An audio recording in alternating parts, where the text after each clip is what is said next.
In this video, I'll show you how to mirror an image in Google Docs. Now, what people try to do is just bring in the image directly to Google Docs.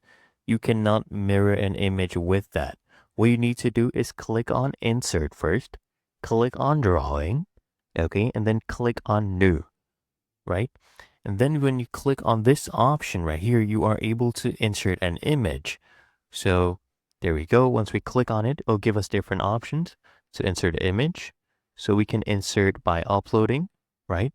We can use a webcam, URL, Google Photos, Google Drive, Google Images. So I'll just go ahead and drag and drop a file right here. We will go ahead and do our channel logo. So let me go ahead and bring that in. And then all you need to do after this is just right click it, right? Just like that. And then you see rotate, hover over this, and then just go ahead and click on flip horizontally. And there we go. Click on save and close. And we have just mirrored this image. Then you can easily go ahead and resize it by dragging it from the corners. And there you go. Really that easy and simple.